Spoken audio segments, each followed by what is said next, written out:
Welcome to HeartMind-ify. Before we start the show, just a reminder to share, rate, and subscribe to this podcast wherever you're listening to it.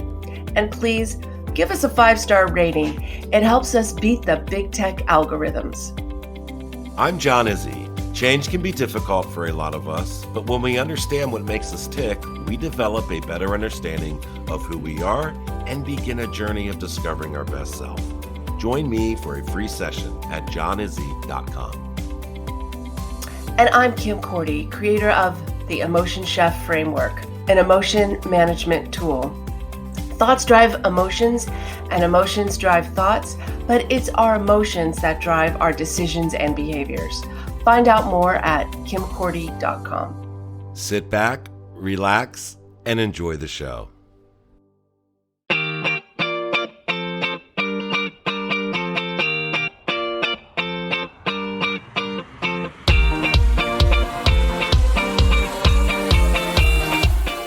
Knowing each other personally and socially for the past 10 years, Kim and John have joined forces, bringing years of experience and training, providing a platform for growth and personal development, along with a little humor.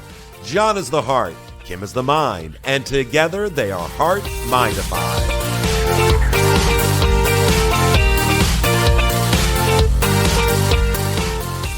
Hello, Kim. How's it going today? Today, it's going fantastic. Andrew Good. started his new job. Nice. I know. Medical insurance again. It's going to be covered for the most part. Like, we have to pay a nominal amount for, get this, medical, dental, and vision. And Nice. I haven't had vision and dental insurance. I can't even tell you. So It's been 6 years for me. I mean, yeah, that's crazy. Yeah. Good deal. Well, that's exciting. Yeah. He seems happy. Good. That's what's important. How are you doing? I'm doing okay. It was a busy weekend, but we've had just some crazy weather lately. So it's been kind of like I wanted to take the bike out at night, and you look to the right and there's a storm coming. So you go to the left and then the storm wraps around. So like the other night I got swamped and I was just soaking wet by the time I got home, but it was fun. So it's all good. I can't. I can't even imagine. I was watching some old Seinfeld episodes. Do you ever watch Seinfeld? Did you? Yeah, I love Seinfeld. My favorite was Arrested Development, though. But I did like that's pretty Seinfeld funny. a lot. Yeah. That's pretty funny. Well, I was watching this one episode, and I don't know if you remember it. George wants to break up with this girl.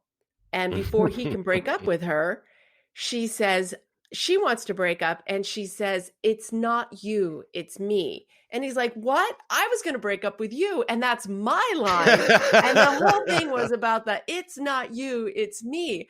And I thought about it, like, for breaking up, yeah, because it makes it easier. You don't want to have any guilt. You don't want to have a big conversation. But is it most of life?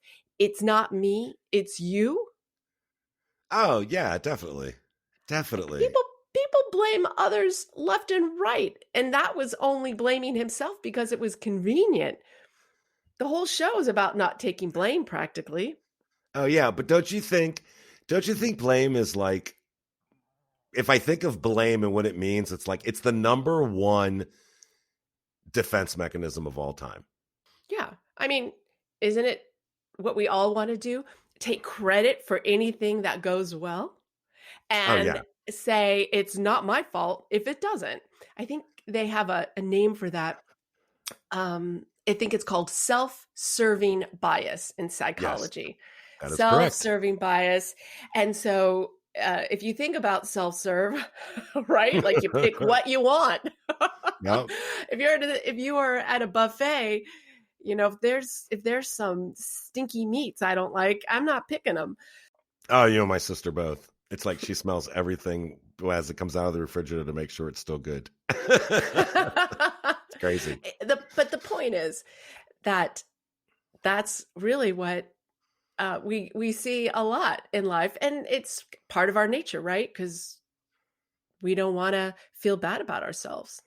Yeah, it's a great defense mechanism because it avoids awareness of your own flaws, right? But it's also a great attacking tool. It's a great way to attack people because you can blame other people and then you're like, I don't have to take any responsibility or offer any explanation because it's everybody else that's wrong. So it's an easy way to get out of a tight situation. It's an easy way to get reelected. It's an easy way to just, take off the responsibility of yourself and put it on someone else. It's true, and you can control the situation more. If you blame someone, you're controlling that narrative, right? Yeah. I had a very, very strange experience once with this weekend seminar. It was hosted by Brian Clemmer and Associates, and I went just trying to improve myself. It's a self-improvement weekend, right? Okay. And one of the exercises was to take a very difficult situation and see where you were to blame in it. So just take a very, very painful situation. Easy one for me, right, is my divorce. And so they're Oh, saying, yeah. okay, where is your blame in that? And how it ended. Now, I was really upset because I thought I was not to blame. Like, I didn't do the leaving, I didn't do the cheating. It's not me. It's him, right? Right, right. And and I was incensed. But when I backed off of that and really looked at my choices that led up to my marrying him, and even the decisions I made around our relationship, really brought to light the mistakes I made, where I was to blame, things that I could have done differently.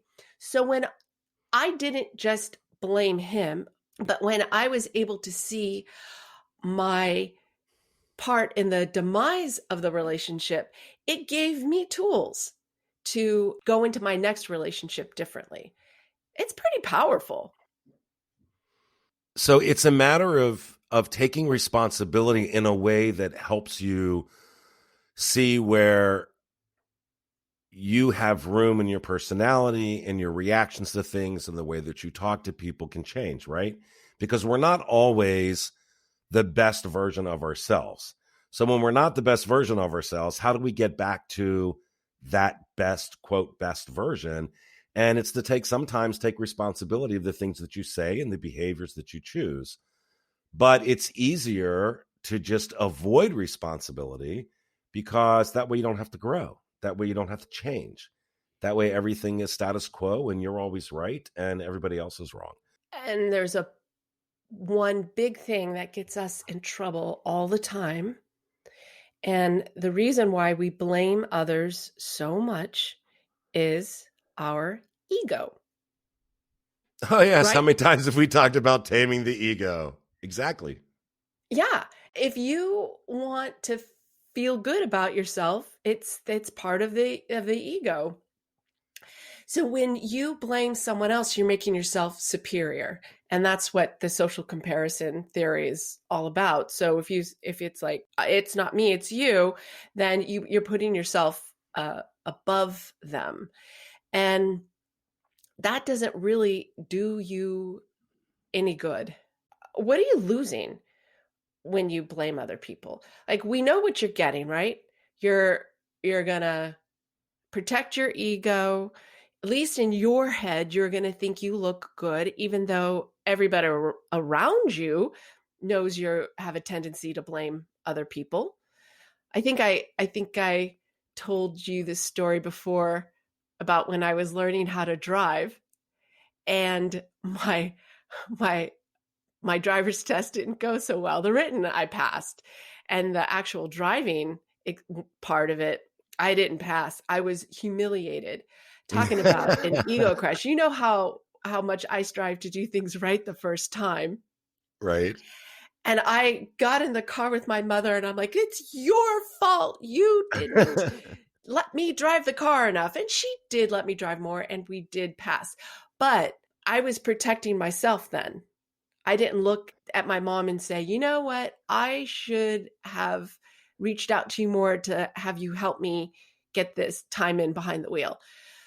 I was 15, but still that tendency still stays. And even if you look at little kids, they don't ever want to be wrong, right? So what's wrong with being wrong?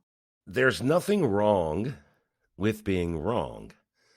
To answer your question, when we're wrong and we can admit that we're wrong, then it opens us up to greater possibilities than the need to just blame people, right? Because it's a sense of admitting to yourself that, one, you don't have all the answers, and then it opens up the possibility to gain those answers, right? To go out and seek the answers that you might be unclear about. But as long as we continue to blame people, then we close ourselves off completely to any other conversation that's contrary to it. And it's almost like what we've talked about in our past, podcast. And part of that is the ability to recognize that you're not always right. And as you begin to see that you're blaming someone else for your actions, that's a great time to say, whoa, what am I doing here? Let me get out of this blame trap, because staying in it is just going to alienate everybody around you. Right. Because how can they trust you? Think about trust. I can remember very vividly, I had a boss. I'm trying to remember what my title was. Anyway, his name was David. And David was out for a few days. I think he was out sick. And our boss said to me, well, David told me you didn't do this. I'm like, what? And there was something that was supposed to have gotten done. And he goes, yeah, David said you didn't do it.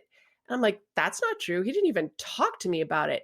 And the fact that he had blamed me, I lost all trust for him.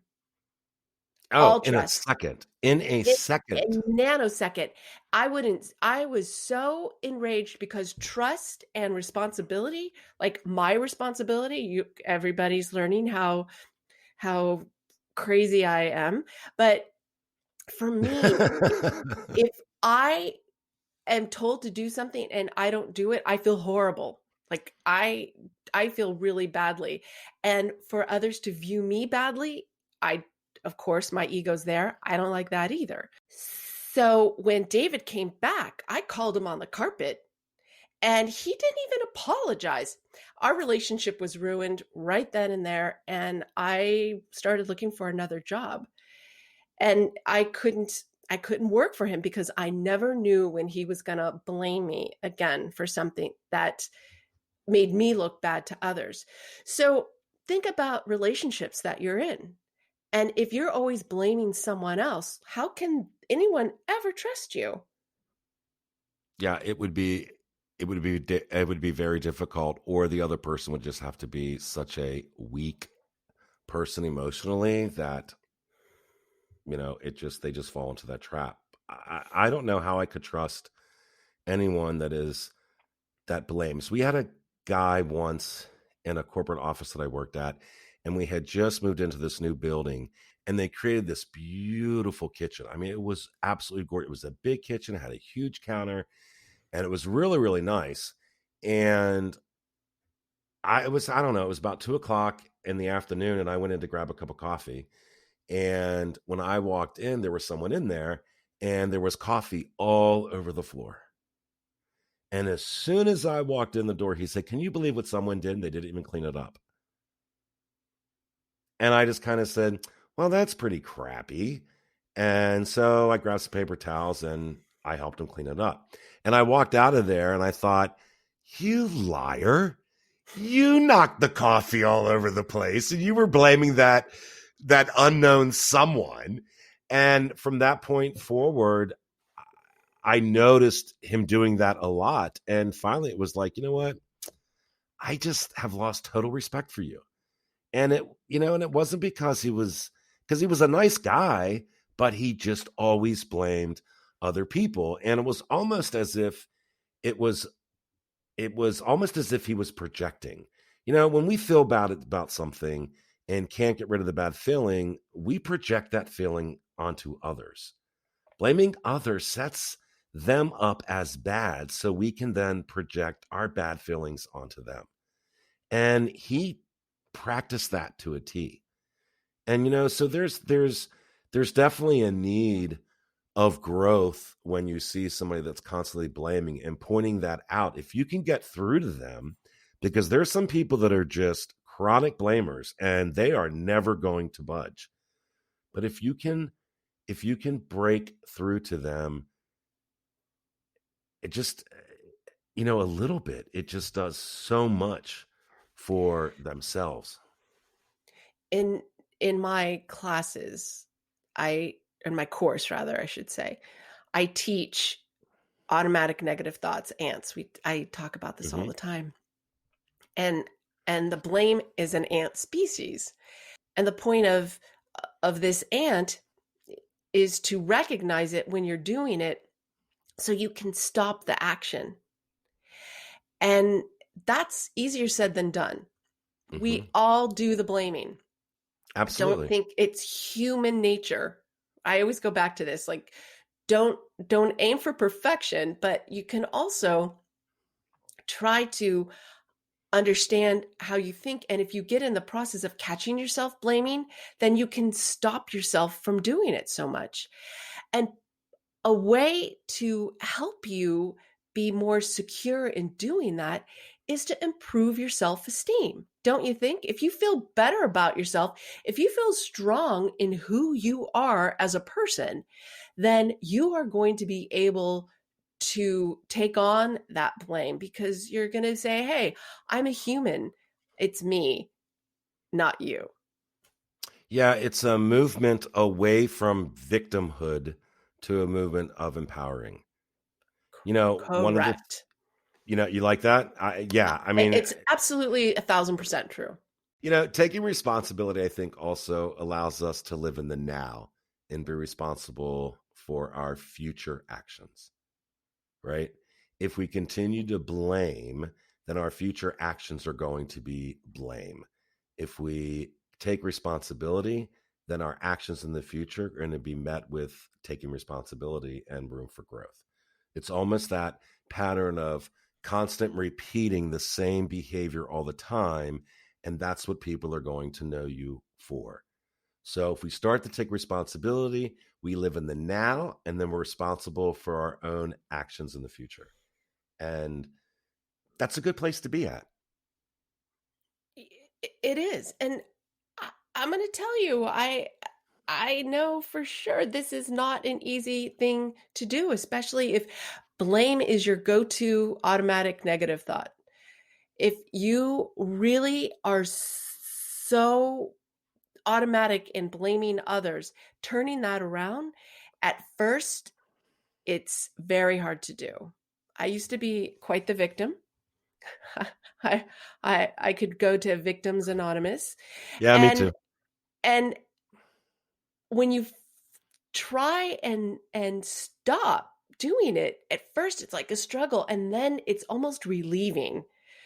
The other day, I told you, I don't know if I told you this or not, but my friend said something to me and I didn't like what it was, but it was true. And I didn't want to take the blame, be honest about it. And I wanted to blame something else. And I was like, oh yeah, that's true. And I accepted responsibility instead of trying to redirect. It gets easier with time for you chronic blamers out there. It does get easier the more you practice. I guess that in the end, and this is what I strive to do, I know you strive to do, it's about making our lives the best that they can be.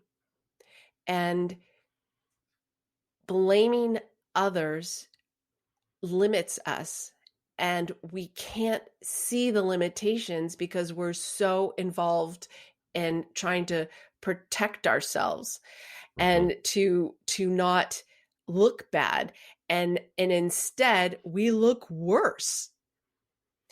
And if we did anything today is to help someone who is a habitual blamer to see that it everybody else knows. It's not a big secret that you don't take Exactly. responsibility. And what would your life look like if you did? How do you think your life would be different? And I'm going to say you would have increased trust. We talked about this. You would feel better about yourself because you're taking ownership and responsibility. It's a certain level of maturity. You would have better relationships, and you would see positive outcomes just from taking on responsibility. Well, yeah, and you would be letting other people in. Wow, imagine that. Actually letting somebody in as opposed to keeping them away or pushing them away or closing the doors and showing them no way to get in, right? No way to get inside. You would be allowing people to come in. For sure, you would be showing vulnerability, and that's really difficult for some. But if It is. you start in small doses, there's a lot of power that comes with displaying it. It's not weakness, it's power. Oh, you're absolutely right. So here's an interesting thing that I witnessed the other day while at the grocery store. I was walking up and down the aisles and noticed this mother who had two kids with her. One was about 5 and was walking next to the cart, and the other one, probably about 2, was in the cart facing his mother with his feet dangling out of the cart. In any event, the 5-year-old was walking down the aisle and knocking things off the shelf and then blaming the other brother in the cart. Now, there was no way that the boy in the cart was knocking anything off the shelf. Hell, he couldn't even reach the shelves. But I thought it was hilarious anyway, so I kept watching to see what the mother would do. And here was the interesting thing that happened. The mother finally stopped the cart and knelt down in front of the 5-year-old and said, "Why do you keep blaming your brother for knocking things off the shelf? I know it's you." And he said, "Because you pay more attention to him than to me." What was great about this moment is that the mother called the boy out and asked him why. This gave the boy an opportunity to explain himself. If she let this continue, then that type of behavior could become a behavior that goes unchecked and continue into the future. But she didn't let him get away with it, so kudos to her. That's what we need to do. We need to begin to question people's need to blame, especially if you care for that person. Because if you care for that person and you find them blaming all the time, then that person means something to you. Well, if that person means something to you, then, you don't have to call them on the carpet, but ask follow-up questions. Actually, I do a little call on the carpet because Yeah, I like it if I'm called on the carpet yeah. because you if I am called blamed for something, it's like, okay, you're blaming me, so let's talk about that. What did I do? What could I do differently? And then when you start to talk about it, you realize, oh, well, it wasn't you, it was me. And there's nothing wrong with that, because if someone's blaming you and you know you're not to blame, and you say to them, how could I be different? It happens in our house. I mean, we're all human. And Oh, it so happens here too. and so you just talk about it, and then the truth comes out. Yeah. And then it's releasing, you help them to release what the issue really was, that they're frustrated or they're late or they didn't put to handle their time correctly, or they didn't do this or they didn't do that. And they're really kind of upset with themselves, but it's coming out towards you. Yeah. Yeah, perfect example of that is putting the dishes into the dishwasher and the one person saying, "Well, why didn't you start the dishes?" "Well, you didn't go get dishwasher liquid detergent the last time you went to the store, so it's your fault that the dishes aren't being washed." Whoa, back up, guys. Stop blaming each other and try to find a resolution. Hey, how about a shopping list? Or hey, how about communicating? But it's easier to blame than it is to communicate, because sometimes people feel that if they communicate, they're going to open up other issues that unfortunately probably need to be opened up.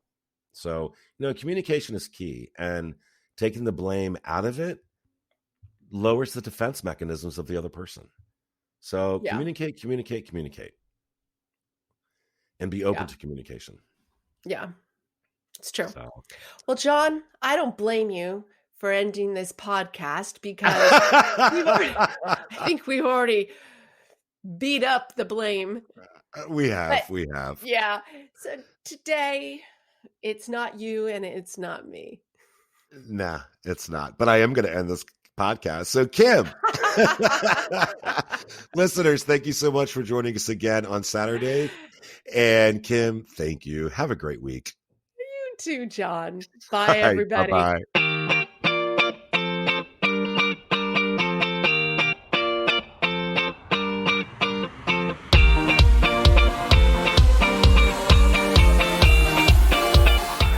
New shows are available every Saturday right here on HeartMind-ify.podbean.com or wherever you listen. Kim and I would like to thank each and every one of you for allowing us to be a small part of your life. Be kind to yourself and remember, our hearts tell the story, but our mind is the conductor.